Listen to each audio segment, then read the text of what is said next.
Have you ever dated someone who thought they were God's gift to Earth, but somehow still blamed you when they cheated, ghosted, and even ruined brunch with your family? Congrats, you probably dated a narcissist. Buckle up, bestie. Today we're diving into Narcissistic Personality Disorder because someone has to decode these walking red flags with Wi-Fi, so it might as well be me. Alright, let's get into it. Narcissistic Personality Disorder, or NPD, is a fancy clinical way of saying, I'm the main character, and everyone else is just here to witness my greatness. People with NPD have an inflated sense of self-importance and a deep, almost Olympic-level need for admiration. Understanding narcissistic traits isn't just good for your emotional well-being. It's self-defense in today's dating pool. In this episode, we're unpacking how to spot narcissism faster than they can say, you're just insecure. We'll walk through classic traits like no empathy, constant manipulation, and a shocking ability to make your dog's birthday party about their CrossFit journey. Bruh, really? Recognising these behaviours can help you dodge emotional sinkholes and stop writing love letters to someone who treats empathy like a foreign language. Trying to talk to a narcissist is like playing ping pong with no paddle.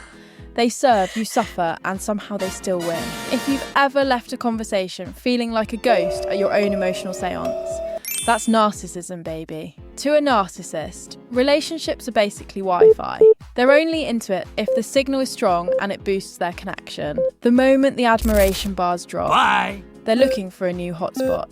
Am I right or am I right, people? According to relationship expert Caterina Valentini, narcissists often cheat not because they're unhappy, but because they are literally allergic to not being worshipped 24/7. Every compliment they receive from a stranger feels like a protein shake for their ego. Narcissists survive on validation the way the rest of us survive on iced coffee.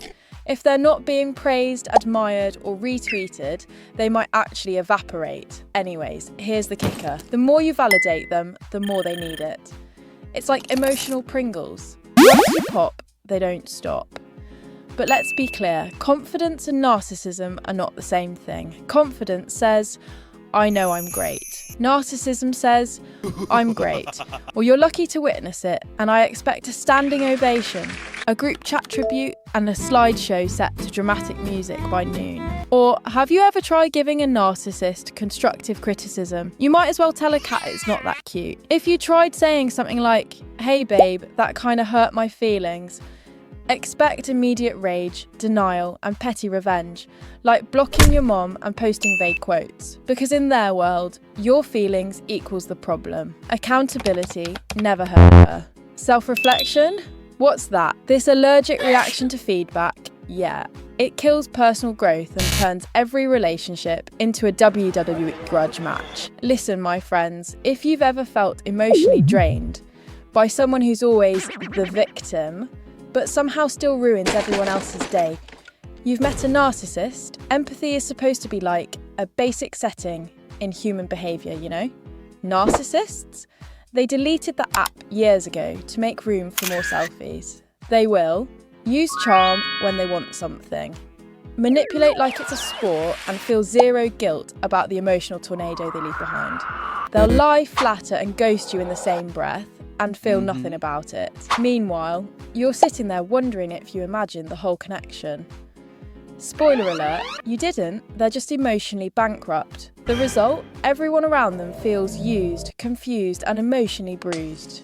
It's not just a bad vibe, it's a whole toxic weather system. Another thing you should know is that narcissists don't compete either. They dominate, and not in a sexy way, you weirdos.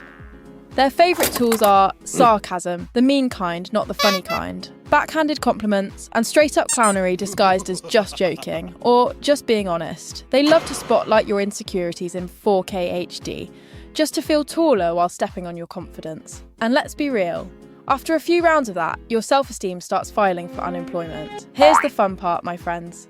Narcissists think they're hot, like unreasonably hot. But it's not confidence, it's cosmic level delusion. They walk into a room and assume everyone's staring, everyone's jealous, and everyone wants them, including your grandma. Yuck.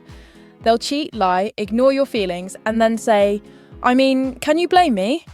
Yes, we can, Brad, or Jessica if you're into girls. We totally can and will. They think being attractive is a hall pass for bad behaviour. Sorry everyone, but newsflash, being hot doesn't excuse emotional terrorism. Gaslighting is a manipulation tactic where someone tries to convince you that your memory, feelings and sanity all called in sick. Wild, right? Ever had someone say, that never happened? You're overreacting. Are you being for real? You're crazy. Excuse me? How do they have the balls to say that when you have the receipts? Yeah, that's gaslighting. 1000%. Narcissists use gaslighting like Febreze. They spray it over every mess they make, so you question if the mess was ever there to begin with. The more confused you are, the better. One minute you remember the convo word for word. Next minute you know you're apologising for hearing it wrong. Be so for real right now. You didn't lose your mind. They just keep redecorating it without permission. This is emotional gaslighting meets Jedi mind tricks. These aren't the droids you're looking for. Side note, my friends, we made a whole video about Jedi master manipulation and mind tricks, so you should check it out. Do you want to know about the long-term effects of gaslighting? You start doubting yourself so much, you'll second guess if your own name sounds right. Gaslighting leads to anxiety, depression, and a terrifying new habit called apologising for existing. Even worse, my friends, gaslighting doesn't just mess with your head. It turns your entire digestive tract into a panic room. You're mid-argument like, you literally said that, and then they start lying saying, no, I didn't. And then all of a sudden your stomach goes, okay, well now I'm stressed. Hope you weren't planning on leaving the house anytime soon. Seriously, people, your body goes into full-blown survival mode, like, we don't know what's real, but we know something's got to evacuate. And it's not the relationship, it's your colon. You're sitting on the toilet rethinking your entire existence, like, was I wrong? Or was it the shrimp? Spoiler alert, it wasn't the shrimp.